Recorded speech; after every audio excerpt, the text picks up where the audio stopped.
People say money makes the world go round. But if you zoom out and look at history, you see something far more unsettling.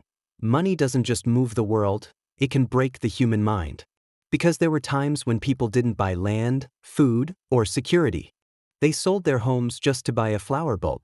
And what's terrifying is this: those fortunes didn't rise or collapse because of war, famine, or invention.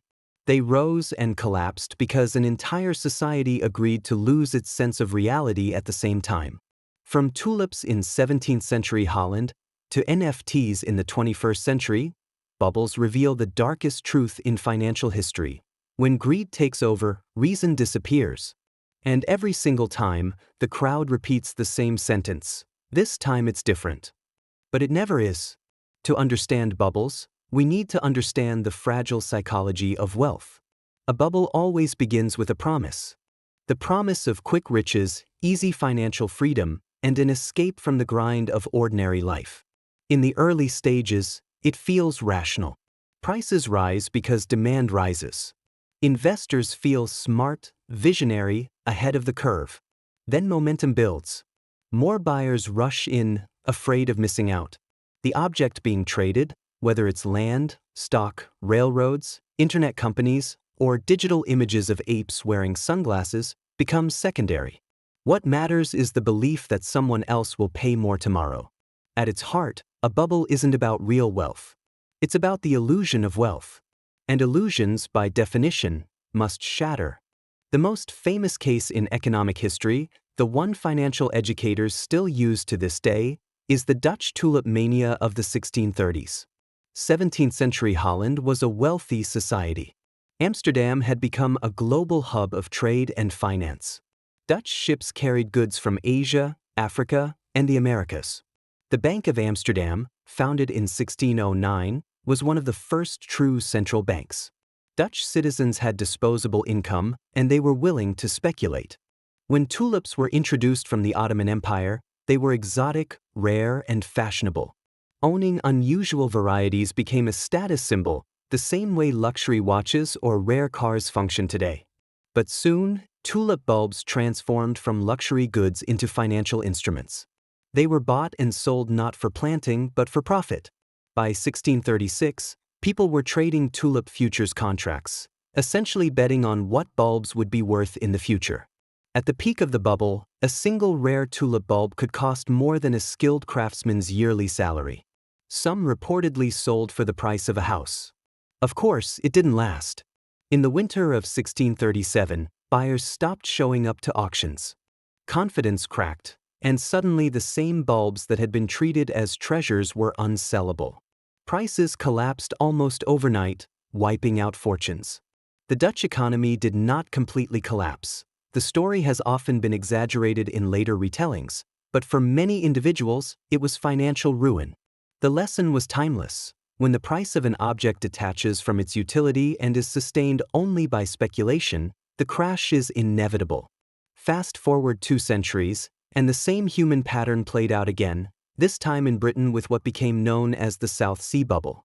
The South Sea Company was founded in 1711 and granted a monopoly on trade with Spanish South America. The promise was enormous: riches from the New World, access to gold, silver, and lucrative trade routes. The company cleverly tied its fortunes to government debt, converting Britain's national debt into company shares. As investor excitement grew, stock prices soared. By mid-1720, shares had risen almost tenfold in less than a year. Members of parliament, aristocrats, even the king's mistress invested heavily. But the company's trade prospects were largely imaginary. Spain tightly controlled its colonies, and South Sea Company profits were minuscule. When reality collided with hype, the share price collapsed, taking down thousands of investors. When tulips were introduced from the Ottoman Empire, they were exotic, rare, and fashionable. Owning unusual varieties became a status symbol, the same way luxury watches or rare cars function today. But soon, tulip bulbs transformed from luxury goods into financial instruments. They were bought and sold not for planting but for profit. By 1636, people were trading tulip futures contracts, essentially betting on what bulbs would be worth in the future. At the peak of the bubble, a single rare tulip bulb could cost more than a skilled craftsman's yearly salary. Some reportedly sold for the price of a house. Of course, it didn't last. In the winter of 1637, buyers stopped showing up to auctions. Confidence cracked, and suddenly the same bulbs that had been treated as treasures were unsellable. Prices collapsed almost overnight, wiping out fortunes. The Dutch economy did not completely collapse. The story has often been exaggerated in later retellings, but for many individuals, it was financial ruin. The lesson was timeless. When the price of an object detaches from its utility and is sustained only by speculation, the crash is inevitable. Fast forward 2 centuries, and the same human pattern played out again, this time in Britain with what became known as the South Sea Bubble. The South Sea Company was founded in 1711 and granted a monopoly on trade with Spanish South America. The promise was enormous: riches from the New World, access to gold, silver, and lucrative trade routes. The company cleverly tied its fortunes to government debt, converting Britain's national debt into company shares. As investor excitement grew, stock prices soared. By mid-1720, shares had risen almost tenfold in less than a year. Members of Parliament, aristocrats, even the king's mistress invested heavily. But the company's trade prospects were largely imaginary. Spain tightly controlled its colonies, and South Sea Company profits were minuscule. When reality collided with hype, the share price collapsed, taking down thousands of investors. Homeownership, mortgage-backed securities, and complex derivatives created the illusion of stability. By 2007, Americans believed house prices could only rise. When they fell, the global financial system nearly collapsed. The 2008 crisis was the costliest financial mistake of our time, and its shockwaves still shape the economy today. And then came the 21st century's strangest bubbles: cryptocurrencies and NFTs. Bitcoin began as an experiment in digital money, a decentralized alternative to central banks. But what followed was speculation on a scale rarely seen. Prices soared not because of widespread adoption, but because of collective belief that others would buy at higher prices. By 2021, Bitcoin reached nearly $70,000 per coin, and NFTs, unique digital tokens, sold for millions. People convinced themselves that owning a JPEG on the blockchain was equivalent to owning fine art. For a brief moment, it seemed the rules of economic history had been broken. But as always, the crash followed. By 2022, crypto markets lost over $2 trillion in value. Many investors were wiped out, while a few insiders walked away with fortunes. What do all these bubbles, tulips, South Sea, dot-coms, housing, crypto have in common? The answer is psychological and systemic. First, the human element: greed, fear of missing out, and the desire for financial freedom without work. Second, the structural element: money and power. Bubbles expand when financial systems allow easy credit, when elites promote hype for their own gain, and when ordinary people are encouraged to gamble on illusions. In every bubble, there are insiders who know the music will stop and outsiders who are left without a chair when it does. And this is where the lesson becomes personal. Because bubbles are not just about history. They're about now. Today. Right now. Look at stock markets, look at real estate, look at speculative tech plays. The signs are everywhere. Central banks pump money into the system. Governments run deficits. Investors chase yield in riskier assets. And ordinary people are told, once again, don't miss out. If you feel like you've heard this story before, it's because you have. Economic history doesn't repeat, but it rhymes, and the rhyme is getting louder. So why do bubbles matter so much today? Because the financial system we live in is more interconnected, more leveraged, and more fragile than at any other point in economic history. In the 17th century, a tulip bubble could ruin a few thousand wealthy Dutch merchants. In the 18th century, the South Sea Company collapse rattled Britain's elite. In the 20th century, the 1929 crash helped ignite a global depression. And in 2008, the housing bubble nearly broke the modern banking system. Each step shows the same escalation. As finance grew more powerful, the fallout from its mistakes grew deadlier. What was once a local panic has become a global crisis. That is the real danger of bubbles in our age. They no longer just wipe out speculators. They can destabilize nations. The warning signs are always the same. First, prices rise faster than fundamentals. Second, credit expands to fuel the speculation. Third, experts and institutions insist that the new era is different, that this time, the old rules don't apply. Finally, confidence shatters, and the collapse is swift. If you read newspapers from the 1920s, you'll hear the same language echoed in headlines about dot-coms in the 1990s or crypto in the 2020s. Words like revolutionary, unprecedented, once in a lifetime. But there is no such thing as a permanent financial revolution. There is only human behavior, repeating in cycles. Consider real estate today. In cities from Vancouver to Sydney, from London to New York, home prices have risen to levels completely detached from local incomes. Governments prop up the market with low interest rates and mortgage subsidies. Investors from around the globe treat apartments not as homes, but as assets. That is speculation, pure and simple. In the short term, it enriches those who bought early. In the long term, it traps entire generations in debt.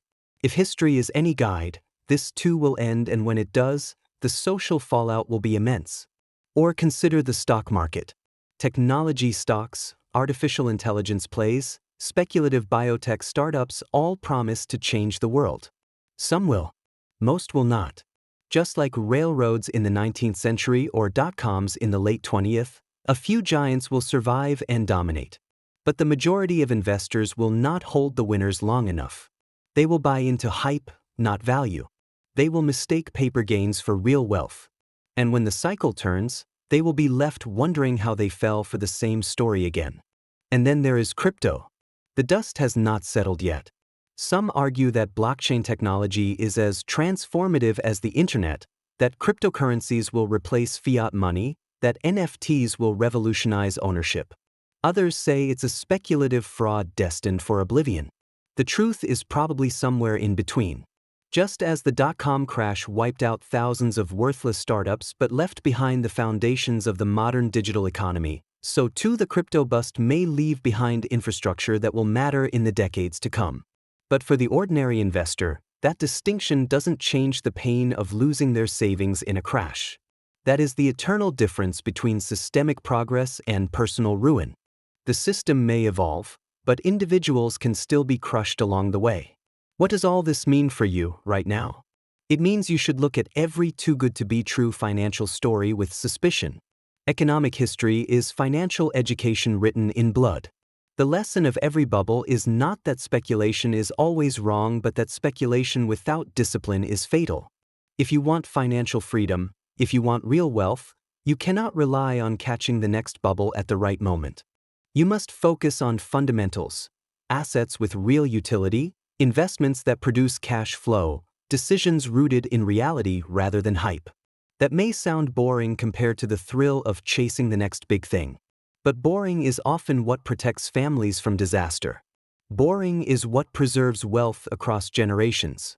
There is another, deeper lesson here. Bubbles are not just financial mistakes.